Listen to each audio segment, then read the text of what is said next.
Góðan daginn hér og velkomin. Byrjar alltaf á sama stað. Það kveikjum einu kerti á og síðan þessu hér sem við ætlum að lofa Drottinn smá svo tilveran verði ekki grá. Hann var nú frasinn. Og hér eru við sklerugun mín, það er betur að hafa þau með. Þegar núna erum við komin að þann aldur að við þurfum aldeilis á þeim að halda. Þetta er svona ákveðin fötlun að nota glerugu, það er ég búin að sjá. En þetta er bara aldurinn, við sláumstum ekki við hann. Engin skynsama maður er nú í þeirri deild, eða þá veit maður aldrei hvað mönnum dettur í hug. En allavega ætla ég ekki gera það. Ég hef nú alltaf verið með sjálfa mig þannig að ég hef nú alltaf verið með, nokkuð með báða fætur á jörðinni. Það held ég sé kostur. Og jarðfestari þannig sé verður maður þegar að sjálfur sannleikurinn er nú komin í mann. Og nú spyr þú þig, hvað er sannleikur? Þú sér þessi orði í Biblíunni, þannig að þau eru ekki ný, séu þau spurð enn. Það var nú Pílatus blessaður sem að spurði Krist. Þegar Kristus sagði við hann að hann væri sannleikurinn. Þá rak hinn upp stór augu og spurði á móti, hvað er sannleikur? Og eins og oft áður, þegar við spyrjum svona spurninga og erum í raun og veru ekkert eftir að leita eftir neinu svari, þannig var með Pílatus. Hann spurði hvað er sannleikur og svo gekk hann á brott. Hann vildi ekki heyra neitt meir það. Enda valdsmaður sem að réði miklu og valdsmenn því miður, þeir taka nú ekki alltaf réttar ákvarðanir og eins og bara við öll gerum. Og hann hefur örugglega verið á þeim stað að stundum hafa nú farið aðeins svo langt. Og kannski hallað sannleikanum svona inn á milli þegar við átti að hans mati. Og þess vegna kannski varpa hann þessari spurningu til Drottins, hvað er sannleikur? Til að átta sig á því hvað er sannleikur, þá þurfum við að vera með skilyrði uppi. Skilyrði númer 1 er að trúa á Guð, trúa á Jesú. Því að ef þú trúir ekki á hann, ef þú stígur ekki fyrsta skrefið, að hverju ætlar þú að leita? Þú þarft að þekkja það sem þú vilt leita eftir að fá ráði, og ég tala nú ekki það. Þannig að við sjáum að allt er þetta til staðar og til taks, og svona allavega eftir á að hyggja þá getum við þakkað fyrir það til að mynda að það er trúboð og kristniboð í gangi og hefur verið allar götur frá því að Kristur hóf að starfa og kenna, og það var með því fyrsta sem hann gerði að hann sendi lærisveina út af verkinni til að gera það sem við erum að gera hér, boða fagnaðarerindið. Þannig að það hófst strax á dögum Krist. Þannig að trúboð og kristniboð er búið að vera í gangi í 2000 ár og meira. Og það eru þetta þá eins og núna hallað á þetta. Og það hafa alltaf verið tímabili upp í þessari sögu, veraldarsögu okkar, þar sem að trúnni hefur verið bara nánast ítt til hliðar, og það er einmitt verið að gera það núna. eina ferðin enn, það er verið að gera róað í öllum árum, að ýta þessari trú bara til hliðar. Einnig það er ekkit nýtt, þetta hefur marg oft skeð, en alltaf rétt sig aftur af einni ástæðu: Jesús lifir.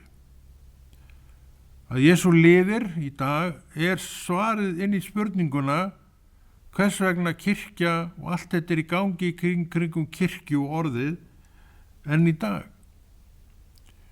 Og við vitum, og við sjáum þetta bara núna, alls konar birtingamyndir það, að menn eru sem sagt, eins og vorum að tala áðan, róaði öllum árum að ýta þessu nú endanlega út. Það er engin ný saga. Þetta er margótt skeð, en til menn eins og ég og þú sem verja þetta og meira benda á þetta sem fýsilegan kost fyrir hvort sem er mig að þig. Ég get staðfest það að þetta er mjög góður kostur fyrir mann, já mannin mig, að eiga þetta bakland í mínu lífi. Mér er alveg ljóst reyndar að það er ekkert allir sem sjá þetta sömu augum og ég skil það vel, því að þú þarft að eiga til skilyrðin til að skilja. Og skilyrðin eru gjöf frá Guði sem við köllum og heitir raunverulega heilagur andi. Og þetta er merkilegt hvernig þetta allt saman er. Hann er sem sagt í andi í hjartaðinu. Ég man alltaf eftir því þegar ég frelsaðist og ég horfði til hliðar og sá og sagði við sjálf á mig: nú það er til Guð, og meinti þetta. Og ekki bara það að ég sagði þetta og viðurkenndi þetta, heldur fann ég að það var komið eitthvað í hjarta mitt, ég bendi á þennan stað og þar var það, sem að var ekki þar áður. Og það opnaði mig sýn á dýrð drottins, og þessi dýrð drottins hefur aldrei vikið frá mér síðan. Og ég fekk fullvissu, ég er svo heppinn maður að ég fæ stundum fullvissu eitt og annað, og ég fekk fullvissu þarna á þessu andartaki sekúndubroti að ég myndi aldrei aftur yfirgefa þennan stað. Ég þekkti ekkit Guð að sjálfsögðu, vissi ekkit hver hann var. Ég var bara ganginn dyr sem ég vissi ekkert hvað var fyrir innan. Ég var ekki maður sem var leitandi út alltaf Guði. Ég bara pældi ekkert í honum. Sumir voru svona eftir á að hyggja svakalega trúaðir áður en þeir eru trúaðir. Það er svona eftir á skýringin. En ykkur að segja, kæru vini, þá held ég að þeir hafa bara verið á sama stað og ég að hugsa eitthvað allt annað heldur nokkuð tíman að eiga eitthvað við þennan Guð. Þannig er það. Og þetta er það sem að skeður. Og þetta er breytingin sem verður á manninum og alltaf til batnaðar. Því að það er bæting á lífi manna við að kynnast Kristi. Það er engin spurning það. Þú finnur það auðvitað fyrst og fremst á sjálfum þér að þú ert farin að hugsa allt öðruvísi en var áður en þú varst trúaður. Og ég sé alveg himinn og haf þarna á milli og ég sá það strax. Ég sagði: þetta er lífið. Og ég vík ekkert frá því og viðurkenna ennþá að þetta sé lífið. Lífið sem að var í áður, það var ekkert líf. Það var engin stefna. Það var þetta í dag, annað á morgun. Og svo framvegis og svo framvegis. Engin fótfesta í neinu þannig séð. Maður var leitandi að einu og öðru. Alltaf að reyna að finna draumastarfið, það var nú eitt. En svo komst ég til trúar og þá breyttist, já, bara mitt líf frá A til Ö, allt. Ég var svona brokkgengur í vinnu, átti illa við mig að vera að vinna mikið, eða í fastri vinnu, eða vildi ég helst ekki. Og ef ég var búin að vera á 3-4 mánuði á einu stað, þá fannst mér ég var búin að vera lengi þar. Og fór að svona veltaði fyrir mig hvort að maður ætlaði sér nú að vera eldildauður. Þess vegna var maður alltaf að skipta vinnu. Ég var aldrei lengi á neinum stað. Þetta bara í stöðuleysi, þetta var ekkert líf eins og ég var að segja á það. En svo kemur trúin og ég fer að festa mig í vinnu. Það var nú stærsta breytingin fyrir mig. Og Drottinn hagaði nú seglum þannig, eins og ég oft talaði að ég færði mig frá þeim stað sem ég bjó á þá, sem var Reykjavík, og alveg hinum inn á landið til Neskaupstaðar, og var þar í allmörg ár, og í fyrsta skipti í minni sögu þar sem að ég var nokkur lengi, ég var nokkur ár að starfa hjá síldarvinnslunni og kunni því vel. Og það var í fyrsta skipti sem að slíkt gerðist hjá mér. En þá var trúin komin inn sem var ekki áður. Þetta var svona stóra breytingin fyrir mitt líf, en kannski ert þú ekki þarna, þurftir þú ekki að vera að glíma við þetta, vera alltaf að skipta vinnustað. Ég þurfti náttúrulega ekki að vera að glíma við það, en ég gerði það samt. Kannski varstu bara á einum og sama stað. Ég man alltaf eftir því að maður náttúrulega var með mönnum til að mynda sjó sem höfðu verið lengi borð, árum saman. Og þetta var svo langt frá mínu veruleika, en ég man alltaf eftir því að svona, bara svolítið virðingu fyrir þessum mönnum. Þegar kannski á bakvið þetta allt saman var þessi löngu mín að stoppa einhvers staðar. En það var bara ekki komið að því að stoppa, því að maður kunni ekkert að stoppa. Maður lét bara ráðast að tilfinningum og svo fór maður að leiðast og þá bara hvarf maður og fann sér eitthvað annað. En þessu breytti trúin og ég segi eins og ég oft sagt, fór austur. Ég fór nú þangað bara til að vera þar, ég ætlaði mér ekkert að fara þaðan aftur. Og ef ég fengi að ráða þá ég ennþá í Neskaupstað og ég var alltaf síðan í bjóðar svona lítið á mig sem svo lítinn Neskaupstaða búa. Ég vænti Neskaupstað og margar góða minningar þaðan. En þar sem sagt stoppaði ég og svo sá ég það að Drottinn var að hreyfa mig einu sinni enn. En þá vildi ég ekkert fara í raun og veru, en það var ekkert annað að ræða, maður var náttúrulega að hlýða Guði. Og ég sem sagt fer úr íverustað mínum þarna fyrir austan og rakleitt suður til Hafnarfjarðar og þar inn í herbyrgi sem ég var nú stutt í reyndar og þaðan annað sem að var nú kristilegt starf á þeim tíma, það er nú ekki lengur til. Og þá segja, þetta í kringum 1999, þá stigi ég inn í kirkjuna, eins og ég segi, þetta var kristilegt starf sem þarna var að vera að tala hvað sem enn segja það, þá var þetta kristilegt starf og jafngilt öllum öðrum kristilegu störfum sem ég þekki til, þannig ég ger engan graunamun á því. Svo þetta var kirkja á sinn hátt, þó ekki var hún skráð kirkja, en fyrir mér var hún kirkja. Og ég að starfa þar í nokkur ár, þegar ég stíð þangað inn, þá ég raun og veru var klippt á þennan atvinnumarkað. Ég kem úr atvinnumarkaðinum og inn í kirkjuna og þar er klippt á. Og ég vissi þá líka, úr því ég var stíðin þangað inn, að ég myndi ekki, þarna myndi ég vera svo lengi sem ég lifði. Og og ég hef líka oft sagt frá því að ég er ennþá inn í kirkjunni, eins og ég segi, en ekki á sama stað og var þá. Fyrir mér svona í hjartan er þetta bara eitt. Kirkjan heitir mörgum nöfnum og við erum stoltir af kirkjun okkar, það er allt í lagi með það, en fyrir mér í raun og veru er þetta eitt og sama.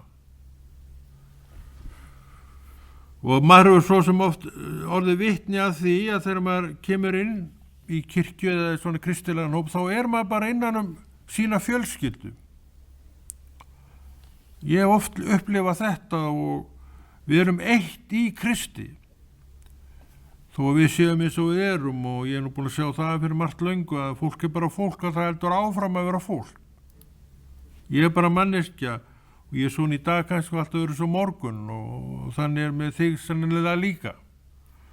En það eigum við sameiginlegt að við erum með Jesú í hjarta okkar. Og það er Jesús, hann sameinar okkur og notar orðið til þess að svolítið undirstrika eitt og annað sem hann vill að við ígrundum og vitum af og lærum og förum eftir. Og við erum ekki skilin eftir munaðalaust þar, því við eigum í okkur hjálparan, huggaran og andan sem varðveitir okkur, sem er Jesús. Þannig að við erum án afsökunar ef við erum ekkert að ná þessu. Þetta er kannski 40 ára göngu, ég veit það ekki. Ég ætla nú að vona að ég hef lært eitthvað á minni 36, 5 eða 6 ára göngu, ég ætla nú rétt að vona það. En það er allt saman eitthvað sem að ég þarf að sinna og vinna að og stunda. Þú getur ekki stunda þetta neitt fyrir mig. Kannski vildur það, en þótt þú vildir það, þá veistu það líka að þú getur það ekki. Þannig er með sumt að við verðum bara að gera sumt sjálf. Og við vitum að þegar við erum að læra orðið, hvað þarf í það, til þess að við höldustum þar sem við erum. Við erum sem sagt inn í þessum hóp, kristna hópi, og þar eru misgengir menn eins og ég og þú bara, og við vitum þetta og við erum ekkert að fjargviðrast neitt það, við þekkjum bara hvernig fólk er. Þannig að það sameinar okkur ekki neitt. Það er orð Guðs sem sameinar okkur og trúin heldur utanum hópin. Þannig virkar þetta í Guði. Og þannig setti Guð þetta upp. Þannig að við erum án afsökunar ef við erum ekkert að ná þessu, ef við erum ekkert að skilja þetta. Það er vegna þess að við höfum ekki lagt á okkur þá vinnu sem þarf til að fyrst og fremst skilja orðið. Ef við erum á þeim stað, eins og við erum nú oft, að hlaupa bara út þegar eitthvað á móti blæs, þá bara erum við þar. Þá náum við aldrei nokkrum árangri við það sem við erum að gera, vegna þess að við höfum engin skilyrði til þess að ná neinum árangri. Þannig að það sem við erum að gera verður aldrei hvorki fugl né fiskur.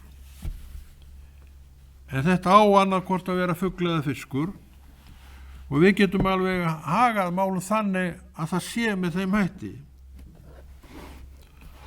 Við erum hér í Nahúm. Ég var að lesa nokkur vers þar, 2. kafli. Og það á nú aldrei vel við þess að við erum að tala hér. Sjá á fjöllunum fætur fagnaðarboðans, þessi friðin kunngerir. Halt hátíðir þínar, Júda, og efn heit þín. Illskan mun ekki koma yfir þig aftur, hún er afmáð með öllu. Þess að illskan er afmáð í Jesú og hún kemst ekkit að, en til þess að tryggja okkur þar, þá þurfum við að vera svolítið inn í orði Guðs til að það fái varið okkur. Ef við erum ekkert að gera að þá getur þetta blessaða orð ekki varið okkur, því að það þarf að virka og verka í okkur, það þarf að komast í hjarta til að þetta af þessu verði. Einnig þar ég án afsökunar ef ég ekkert að vaksa neitt þarna. Og það vil ég auðvitað ekki og það óásættanlegt að vera með þá kenningu vegna þess að þetta ekki kenning eða neitt stafkróku frá lifandi Guði. Heldur þetta eitthvað sem að við þurfum að eigna okkur vegna þess að við eigum þetta. Það ekki neinu að kenna nema okkur sjálfum ef við viljum ekki nota það sem við eigum. En þetta það besta til þess að við skiljum og skynjum það sem að Drottinn að segja. Þannig að við getum gert margt. Við getum gert alls konar sem að má verða okkur til gagns. En svo þetta þessi klassíska spurning, erum við að gera það? Við erum með þátt sem heitir Biblíuþátturinn okkar og það þáttur að haldast vakandi á veginum og við vitum að orðið það styrkir trúna og hún aflið sem fær okkur til þess að gera þessi verk þess vegna árum seinna og við erum ekkert að veiklast neitt í því. Þetta svona, þetta verður áfram svona og líka vegna þess að þetta eitthvað sem við viljum gera sjálf. Við sjáum að þetta rétt að gera þetta, það farsælt að gera þetta, en það getur ekki gert það fyrir mig. Ég einstaklingur þarf að vera þeim eiginleikum getur og vilja þetta umfram allt annað, fara þennan veg og nota þennan dag til að fara þennan veg. Því að vegurinn með Drottni hann daglega ganga og við vöknum inn í þennan dag og svo Guði fyrir að þakka og við förum og gerum það sem við þurfum vegna þess að vilja það sjálf ekki annars. Ég vill það sjálfur og það skýrur það að ég geri það sem maður þarf til að allt hitt komi með. Þannig að þetta það sem við okkur uppalagt að gera vegna þess að Drottinn með verk.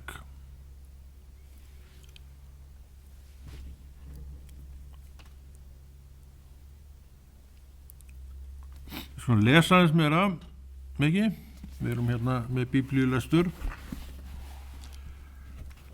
Við getum lesið. Við ekki að lesa núna í Nýja testamentinu. Við lesið svona bara til skiptis. Það 9. kafli Jóhannesar Guðspjall frá 1. Á leið sinni sá Jesús mann sem var blindur á fæðingu.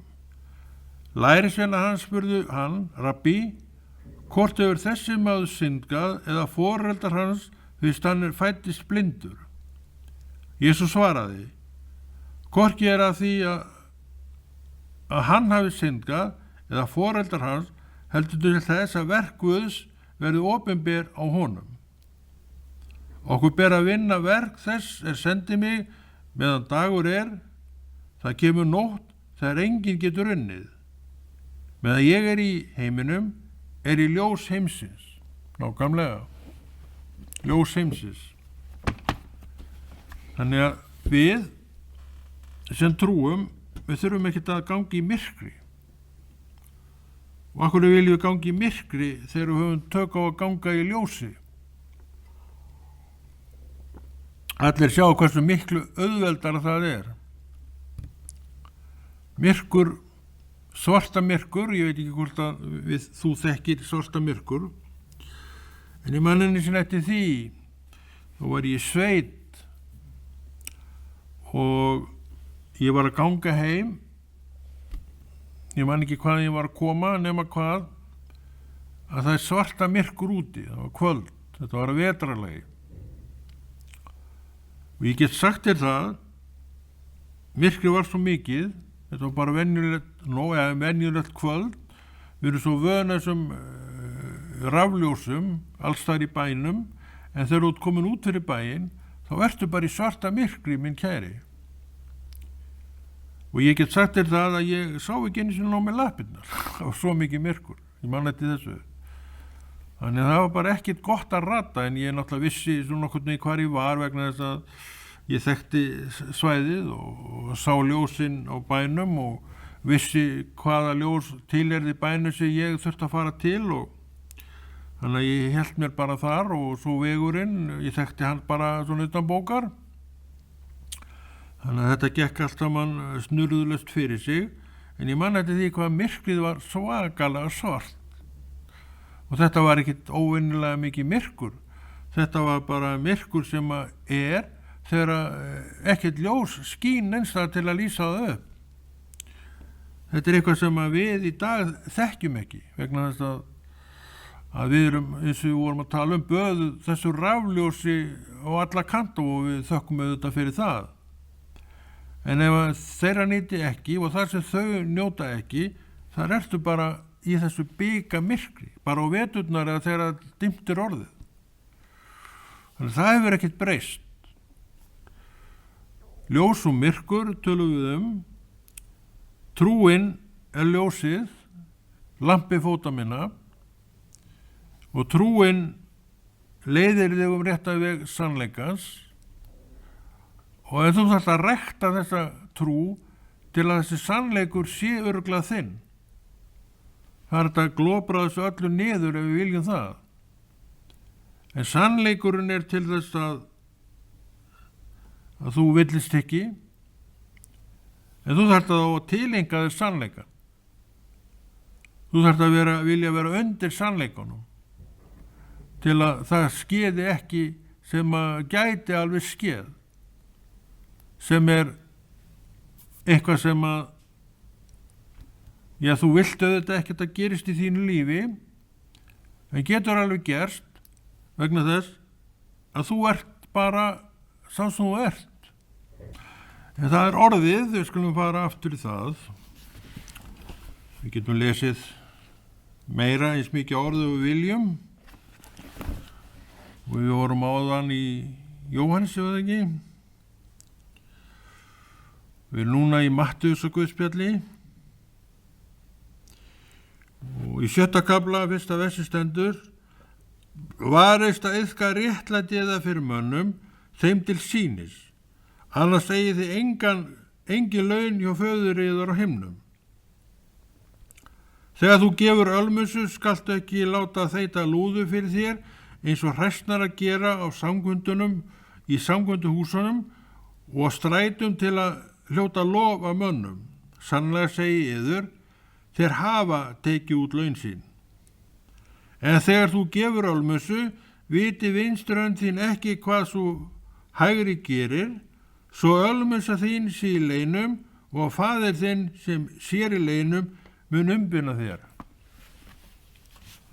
Þarna er verið að tala sýndarmennsku.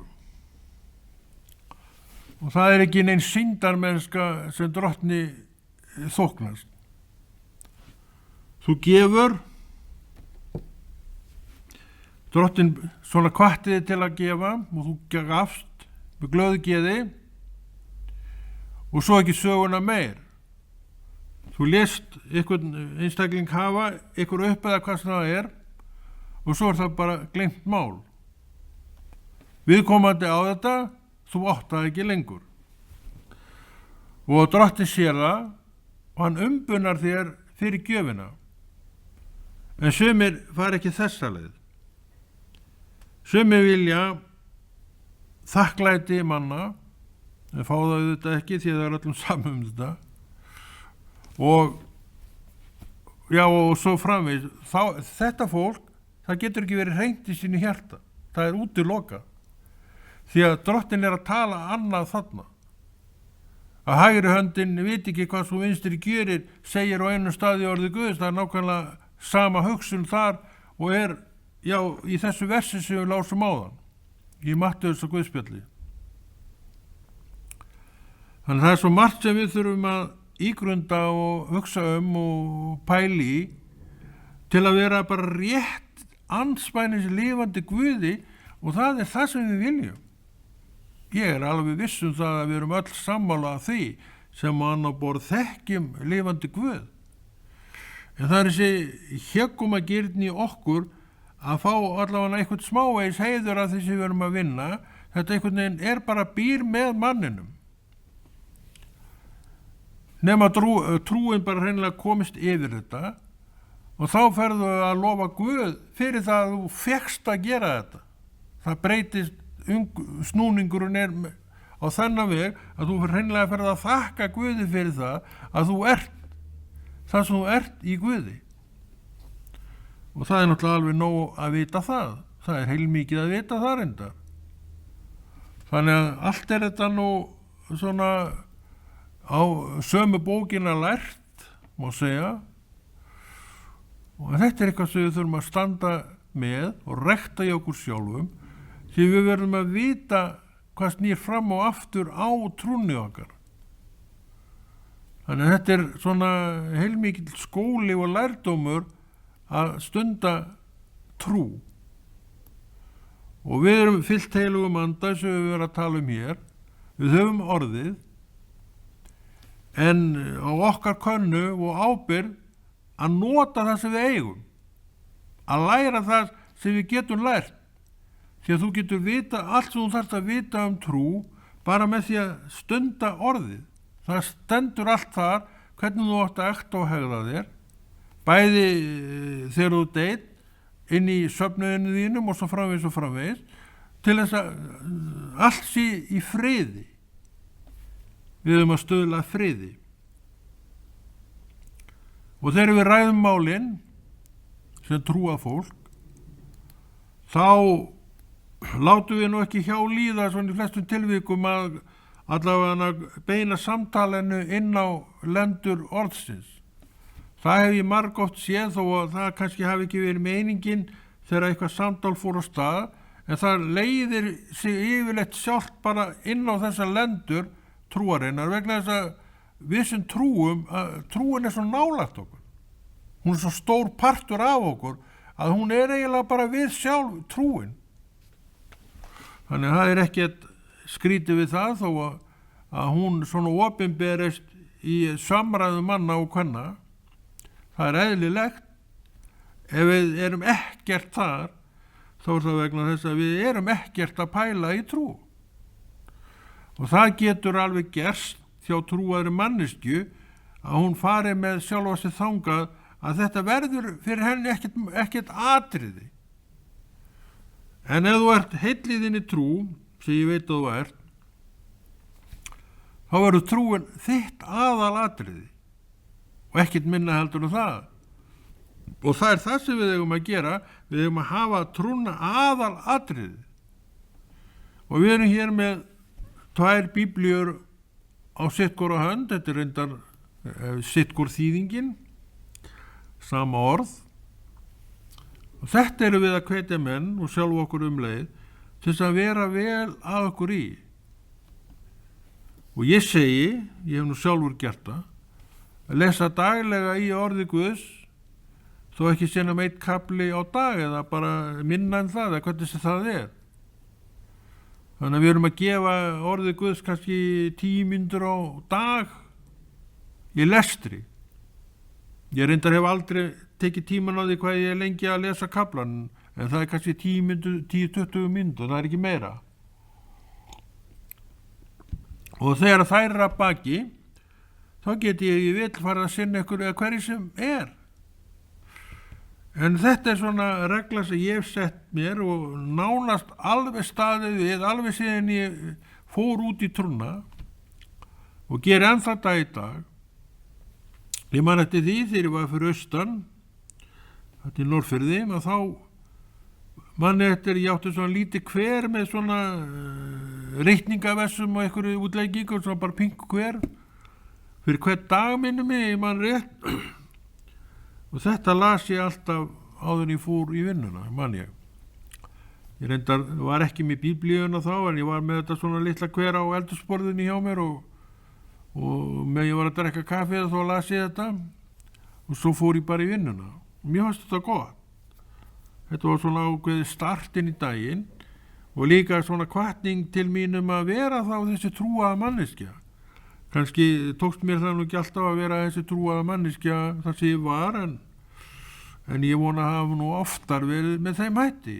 Og það enn þetta í dag að maður þarf stundum að hafa fyrir þess að vera þessi sýnilega trúaða manneskja. Og það er ekkert af því að vera þessi sýnilega trúaða manneskja. Ég held að það sé eitthvað sem að Drottinn vill að hvert og eitt okkar gerum.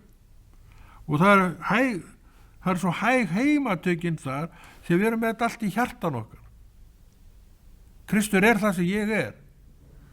Og ef ég leyfi honum að stýra og stjórna, þá líka stýrir hann og stjórna. Þannig að maður er ekki að gera eitthvað þvælu svona þegar þú sérði ekki. Þú haldir það kannski. Þá er það ekki þannig. Og þú ert heldur ekki að gera neina þvælu þó ég sjáu þig ekki. Og ég reyndar hef ekki þó skoðun uppi að svo sé. Þannig að við erum að treysta auðvitað hvort öðru svona eins og bara ástæðir til og sjáum ekkert annað en að menn sé nú bara að reyna að vera heilir í sinni trú. Ég reyndar hef aldrei séð neitt annað með flesta sem er í kringum mig að þeir sé nú að reyna neitt annað. Og ég vona að þeir sjáu þetta fólk sjáu það í minni framkomum. En þetta er að vera búið. Svo lesa núna upp úr fyrra bréfi Páls til Koríntumanna. Þetta er vörn mín gagnvart þeim sem vilja dæma mig. Hef ég ekki rétt til að eta og drekka? Hef ég ekki rétt til að ferðast með kristnu eiginkonu alveg eins og hinir postularnir og bræður Drottins og Kefas? Eða eru við barnabarns þeir einu sem erum ekki undanþegnir því að þurfa að vinna fyrir uppihaldi? Segir Páll. Og við getum alveg farið eftir því sem að Páll blessaður leggur til. Hann hefur hjálpað fleirum en við okkur grunnar með kennslu sinni og ábendingum og annað sem við erum sammála að það sem Páll talar, það er líka varan. Það var þetta sem að segist vera og það er eitt af því sem við viljum. Við viljum vera það sem við segjumst vera. Þannig að við þurfum inn í þennan merkilega aga. Hann heldur utanum þetta allt saman að þú ert ennþá þessi trúaða manneskja þó ég sjái þig ekki. Veist? Eins er með mig, þú veist að ég er þessi trúaða manneskja þó þú sjáu mig ekki sért með augun á mér. Og þannig hefur við hugsa hvort til annars. Og þá líka detta allar svona sögur einn og annan dauðar niður. Það er alls konar í gangi og það er svo margt sem við þurfum að ígrunda með okkur sjálfum því að við erum bara manneskjur. Við erum stundum þessi bendandi fingur til hægri og vinstri, alveg svo hver sem er. Við erum að læra og við erum með Biblíuna og við viljum að hún stýra okkur á stjórni. Það er besta mál. En það er komið tími, svona upp undir tíma og við kveðjum og þökkum við þetta fyrir okkur og hvetjum menn til þess að horfa á þessa þætti og líka nýja þættin eftir viku. Verið sæl.